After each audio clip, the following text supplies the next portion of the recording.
खाने के बाद पान खाते हैं चूना मिलाकर, वो जिंदगी भर वात के रोगी होंगे नहीं। माने चूना वो बोलते हैं सबसे बेहतरीन वातनाशक औषधि है। मेथी का दाना तो है ही, चूना उससे थोड़ा 1 डिग्री ऊपर है मेथी दाने से। चूना सबसे अच्छी वातनाशक औषधि है। चूने के बारे में भागवत जी का बहुत रिसर्च है, बहुत रिसर्च है, और वो ये कहते हैं कि ये भगवान की दी हुई प्रचंड मात्रा में अद्भुत ऐसी चीज है जो आपके वात के सब रोगों को दूर करेगी। माने घुटने दुखते हैं, कमर दुखती है, कंधा दुखता है, चूना खाइए। फिर वो कहते हैं कि इतना ही नहीं, शरीर में कैल्शियम जो है ना, कैल्शियम ये एक घटक है, माइक्रो न्यूट्रिएंट इसको कह सकते हैं अंग्रेजी में, सूक्ष्म पोषक तत्व है। ये कैल्शियम के बारे में जो गंभीर बात है आज के विज्ञान के हिसाब से जो मैं कहना चाहता हूं, भागवत जी ने तो 3500 साल पहले कह दिया, आज का विज्ञान उसको प्रूव कर रहा है, कंफर्म कर रहा है, वो ये कि कैल्शियम की कमी अगर शरीर को है तो आपको 20 नहीं 50 बीमारियां आएंगी। कैल्शियम की कमी अगर है शरीर को तो 50 बीमारियां आएंगी। क्या क्या आ सकता है? हर तरह का दर्द आपको होगा, हर तरह का, मांसपेशियों का दर्द, हड्डियों का दर्द, सब तरह का। हड्डियों की जितनी विकृतियां हैं वो सब कैल्शियम की कमी से आएंगे।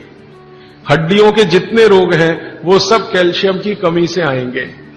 फिर वो कहते हैं कि रक्त के बहुत सारे रोग कैल्शियम की कमी से आते हैं, रक्त के रोग, खून की बीमारी। फिर वो कहते हैं कि बहुत सारे कफ के रोग कैल्शियम की कमी से आते हैं। तो कैल्शियम कम नहीं होने देना चाहिए। जो विज्ञान आज का कहता है, आधुनिक विज्ञान ये कहता है कि कैल्शियम वो माइक्रो न्यूट्रिएंट है, वो सूक्ष्म पोषक तत्व है जिसके शरीर में रहने पर ही दूसरे सूक्ष्म पोषक तत्व उपयोगी होते हैं। ये 12-15 साल का रिसर्च है, एक वाक्य में मैंने खत्म कर दिया।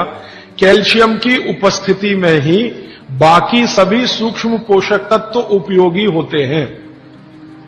इसका मतलब यह है कि अगर आपको शरीर में विटामिन सी का असर देखना है तो कैल्शियम चाहिए, विटामिन ए का असर देखना है तो कैल्शियम चाहिए, विटामिन बी का असर देखना है तो कैल्शियम चाहिए, अगर विटामिन डी का असर देखना है तो भी कैल्शियम चाहिए, विटामिन के का असर देखना है तो भी कैल्शियम चाहिए, प्रोटीन अच्छे से आपके शरीर को काम में आए तो कैल्शियम चाहिए, कार्बोहाइड्रेट्स ठीक से आपके शरीर को मदद करे तो कैल्शियम चाहिए, फैट्स आपके शरीर में डिसॉल्व होते रहें और जहां जरूरत है वहां लुब्रिकेशन में मदद करते रहे तो कैल्शियम चाहिए।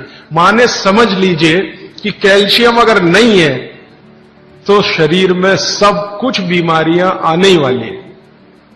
इसलिए कैल्शियम की उपलब्धता शरीर को होनी ही चाहिए।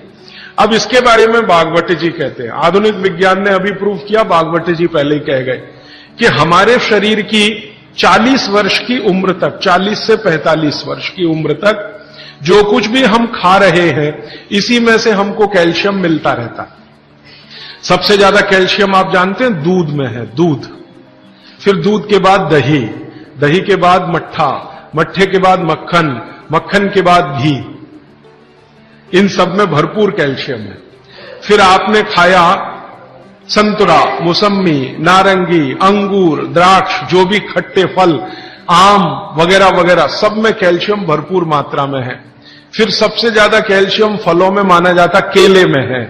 केला भरपूर खाना चाहिए क्योंकि कैल्शियम का सबसे बड़ा भंडार है और आसानी से हजम होता है। तो ऐसे जो फल हैं इनका जो कैल्शियम है ये 40-45 साल तक हमें आसानी से मिलता रहता है, क्योंकि शरीर की जो बायोकेमिस्ट्री है 40-45 साल तक एकदम दुरुस्त और तंदुरुस्त रहती है।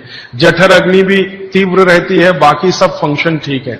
लेकिन जैसे ही 45 की उम्र खत्म होती है, माताओं को ये बात विशेष रूप से कह रहा हूं, बहनों को, माताओं को, जैसे ही आपकी 45 की उम्र पूरी होती है और आपका मेंसेस साइकिल बंद होता है, मासिक धर्म आपका बंद होता है, उसी समय आपको कैल्शियम हजम होना कम होना शुरू होता है।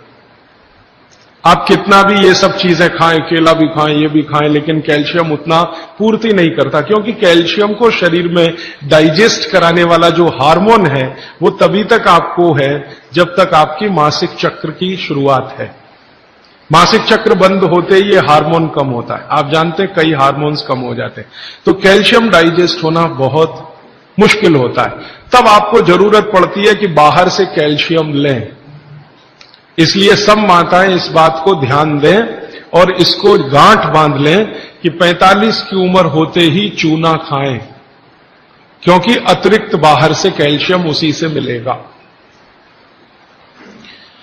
चूना जरूर खाएं आप सबके लिए, और आपको भी है चूना खाएं, क्योंकि आपकी उम्र भी 45 की जब पूरी होगी तो ये जो कैल्शियम है वो आपके लिए पर्याप्त नहीं है जो फलों से और सब्जियों से आ रहा है, कुछ अतिरिक्त चाहिए।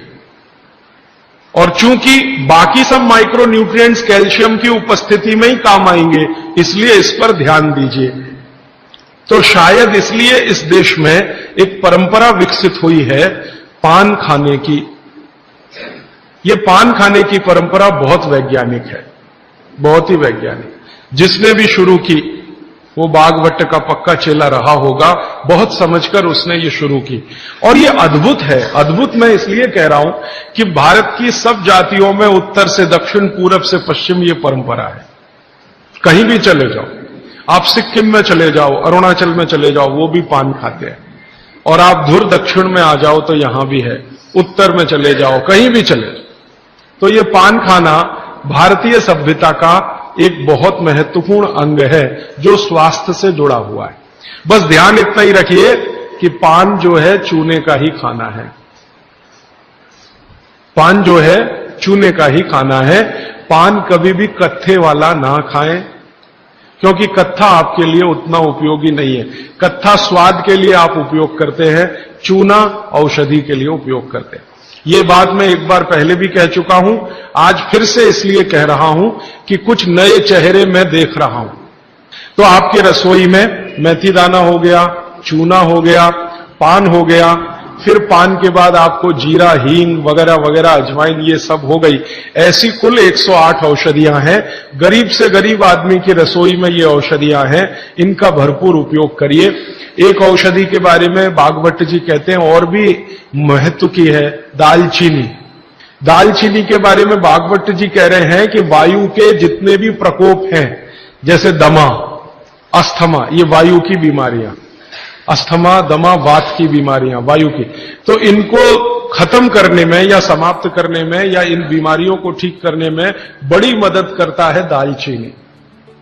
और दालचीनी के बारे में बागवट जी कहते हैं कि ये दमा, अस्थमा, इनको तो खत्म करेगा ही, वात के सब रोगों को खत्म करेगा, कफ के रोगों को भी खत्म करता है। कफ के रोग आप समझते हैं, खांसी है, सर्दी है, जुकाम है, मोटापा है, वजन बढ़ना, ये सब कफ के रोग हैं। तो इनमें भी दमा जैसी बीमारियों जितना असर है दमा पे, उतना ही इस पर भी है, कफ की। तो दालचीनी का भी उपयोग आप कर सकते हैं आपकी बीमारी के हिसाब से। दालचीनी आप सब जानते हैं, आसानी से आपको पहचान में भी आती है। बस उसका उपयोग करते समय ध्यान रखें कि ये ज्यादा उपयोगी है पाउडर के रूप में। कई बार मैंने देखा है भोजन बनाते समय हम दालचीनी का पत्ता डाल देते हैं या उसकी वो जो छाल जैसी है वो डाल, वो उतना उपयोग नहीं आता जितना पाउडर करके वो उपयोग में आता है। और दालचीनी के बारे में बागवटी जी कहते हैं कि इसको अगर उपयोग कर रहे हैं तो आप गुड़ के साथ इसको खूब घिसिए, रगड़िए, ऐसे ऐसे ऐसे ऐसे खूब अच्छे से गुड़ मिले, फिर खाइए, फिर पीछे से थोड़ा गर्म पानी पीजिए, अद्भुत परिणाम। और अगर आप शहद ले सकते हैं तो शहद के साथ तो इसका मर्दन एक शब्द उन्होंने इस्तेमाल किया, मर्दन माने घिसना, रगड़ना। तो वो कहते हैं कि खूब रगड़ करके, मर्दन करके शहद में ऐसे ऐसे ऐसे ऐसे 5-7 मिनट, फिर चाटिए और थोड़ा हल्का गुनगुना पानी पीजिए, तो आपके शरीर के कम से कम तो 50 रोग ये अकेला दालचीनी खत्म कर देगा, कम से कम 50। कफ के रोग और वात के रोग,